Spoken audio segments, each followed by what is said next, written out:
आना और जाना, जब भगवान खुद भी आता है, जब खुद ही आता है, वो भी परमानेंट मोक्ष में नहीं रहता है, तो बाकी कौन रहेगा? इसलिए ब्रह्मा का दिन और ब्रह्मा की रात्रि का ये जो खेल चलता है, ये नित्य चलता रहता है। सुबह, दोपहर, शाम, रात्रि, कोई भी चक्र 4 भाग में बटा हुआ होता है। दिन और रात का चक्र भी 4 भागों में, सुबह, दोपहर, शाम, रात्रि। सतयुग सुबह है, त्रेता दोपहर है, द्वापर शाम है और कलयुग रात्रि है। रात्रि के बाद तो घर में जाना होगा कि नहीं जाना होगा? इसीलिए सारा दिन खेल लिया, अब घर जाने का समय है, क्योंकि अब सब थक चुके हैं। इसीलिए ईश्वर को भी आना ही है। रास्ता घर का भूल गए, ज्ञान बुद्धि के अंदर नहीं रहा, माया ने वो भी अपहरण कर लिया। तो इसीलिए अब भगवान आकर ज्ञान देते हैं और समझदार को इशारा ही काफी होता है और वो अपनी तैयारी आरंभ कर देता है कि जाना है तो प्यार से जाए या तो मार से जाए। कैसे जाना है वो हमें डिसाइड करना होगा। और ये पंच तत्व की दुनिया जो नित्य परिवर्तनशील है, यहां से परे एक दूसरा लोक है, अव्यक्त लोक है। इसके अतिरिक्त एक अव्यक्त शाश्वत प्रकृति है, जो सभी पंच महाभूतों के नाश होने पर भी नाश नहीं होती है और व्यक्त अव्यक्त अवस्था से श्रेष्ठ है, अविनाशी है और सबसे परे है।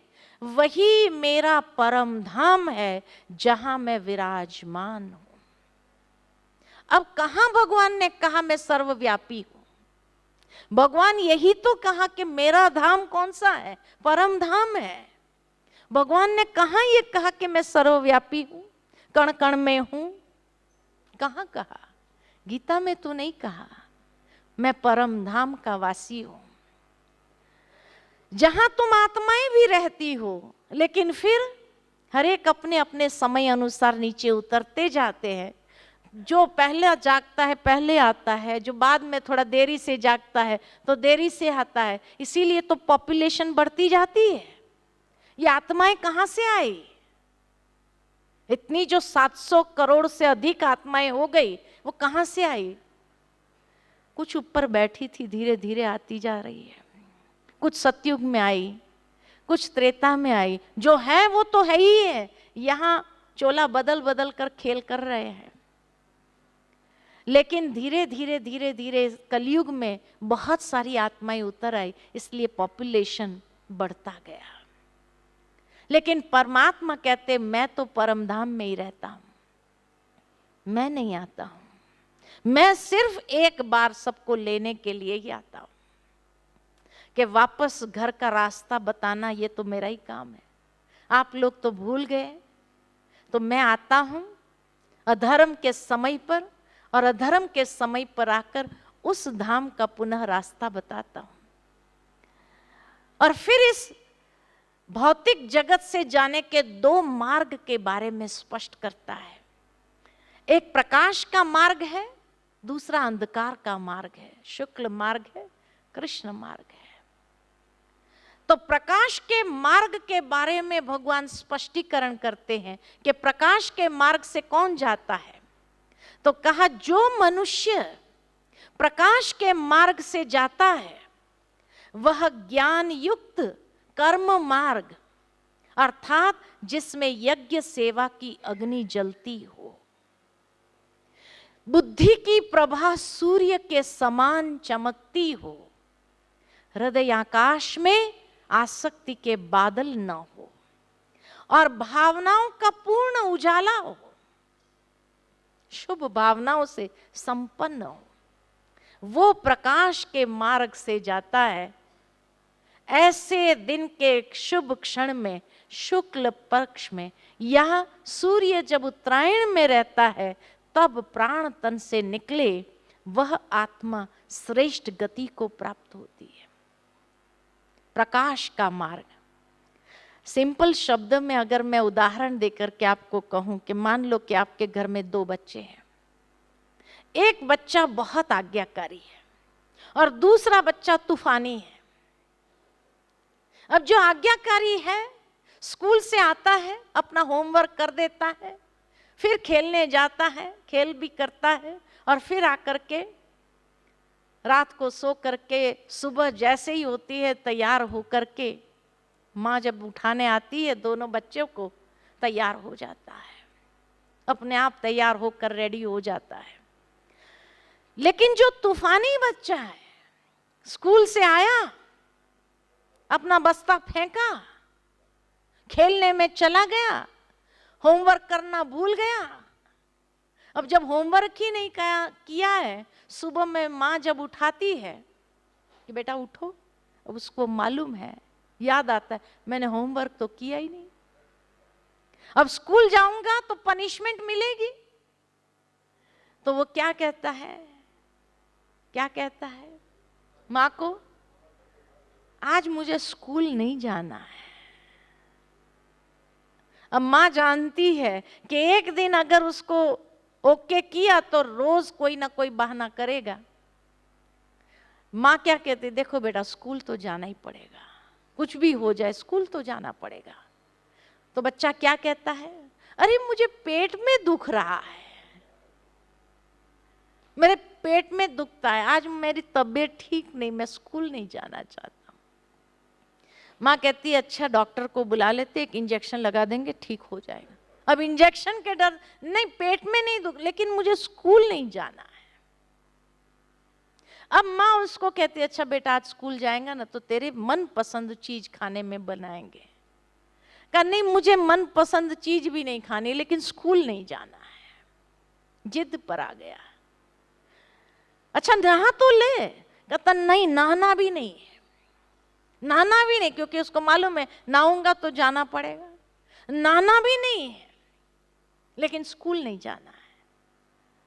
अब लालच दिया, सब कुछ दिया, उसके बाद भी वो बच्चा नहीं मानेगा तो लास्ट में माँ क्या करेगी, 2 थप्पड़ मार कर खींच करके ले जाएगी, बाथरूम में नहलाएगी और नहला करके जाना तो पड़ेगा। अब दोनों बच्चे स्कूल जा रहे, एक हंसता हुआ जा रहा है, एक रोता हुआ जा रहा है।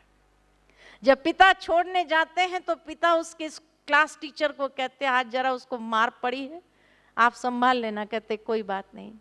अब बच्चा जब रो करके आता है तो थक जाता है, रो करके थक जाता है, तो स्कूल में जाएगा, बेंच पर सिर रख करके सो जाएगा, थक गया, सो गया। टीचर भी क्या कहती है, कोई बच्चा उसके पास नहीं जाएगा, कोई बच्चा उसके पास, रहने दो उसको ऐसे ही। सारा दिन इतना मूड ऑफ उसका रहा।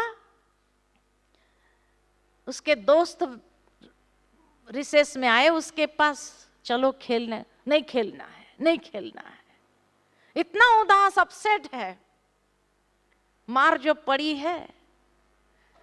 शाम को घर आता है तो भी इतना बड़ा चेहरा उसका होता है, किसी से बात नहीं करना। माँ उसको मनाने का प्रयत्न करती है तो भी बात नहीं करता है।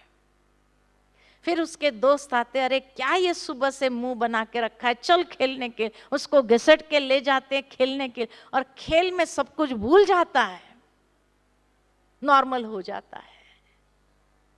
भगवान के भी 2 प्रकार के बच्चे हैं, एक आज्ञाकारी है, दूसरे थोड़े तूफानी हैं।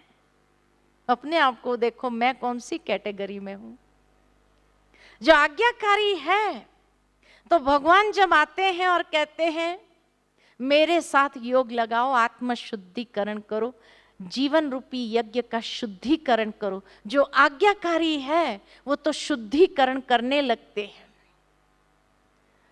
और इसीलिए जब यज्ञ सेवा की अग्नि जलती हो जिससे शुद्धिकरण हो रहा, बुद्धि की प्रभा ज्ञान से चमक रही हो, हृदय आकाश में आसक्ति के बादल न हो, कोई इच्छा आसक्ति तृष्णा ये नहीं है, और भावनाओं का पूर्ण उजाला, ये आज्ञाकारी बच्चों के लक्षण है। जब आज्ञाकारी है, अपने आप का शुद्धिकरण कर लिया है, क्योंकि उस धाम में जब जाना है परमात्मा के साथ, तो अशुद्ध आत्माएं नहीं जा सकती है, शुद्ध होना ही पड़ेगा, चाहे प्यार से चाहे मार से। और इसीलिए जो प्यार से शुद्ध हो जाते हैं वो तो जाते हैं, बाकी को धर्मराजपुरी की सजाएं भोग करके शुद्धिकरण हो करके जाना पड़ता है। अब चॉइस करो कौन सा मार्ग अपनाना है, प्यार वाला या मार वाला। जाना सबको है, समय आ चुका है, अब कलयुग का अंतिम समय है, अब खेल समाप्त हुआ, ये संसार का नाश होना है, ये पांचों तत्व में महान परिवर्तन आना है। अब मुझे कौन सा मार्ग अपनाना है, प्रकाश का मार्ग से जाना है या अंधकार के मार्ग से जाना है? क्योंकि जो सजाएं खा करके जाते हैं, शुद्धिकरण होते हैं, नेचुरली थकावट हो जाती है, वो सो जाते हैं।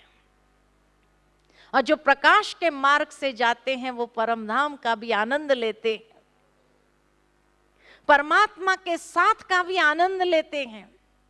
और फिर जैसे ही ब्रह्मा का दिन आरंभ होता है तो आरंभ में नीचे उतरते, सतयुग का भी सुख, इस दुनिया का भी सुख भोगते हैं। लेकिन जो अंधकार के मार्ग से गए, धर्मराजपुरी की सजाएं खा करके जो गए, वो थक गए, सो गए। समय किसी के लिए रुकता नहीं है। और इसीलिए ब्रह्मा का दिन सुबह दोपहर हो जाती है, जब उसको होश आता है, मूड आता है, तब तक कलयुग आ गया। फिर कलयुग में ही आता है, तो न सतयुग का सुख देखता है, कलयुग के दुख के समय ही अवतरित होता है। फिर कई बार भगवान को दोष देता है, भगवान ने मुझे ऐसे समय पर क्यों भेजा? भगवान ने थोड़ी भेजा था, भगवान ने थोड़ी भेजा। इसीलिए भगवान कहते हैं कि अंत में जब इस संसार से जाने के ये दो मार्ग है, आपको चॉइस करना होगा कि आपको किस मार्ग से जाना है। ये आपकी चॉइस है, या प्यार से चलो या मार खा के चलो। कैसे जाना चाहिए?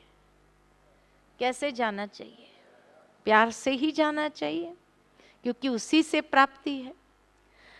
और फिर 9वें अध्याय में राज विद्या गुह्य योग है।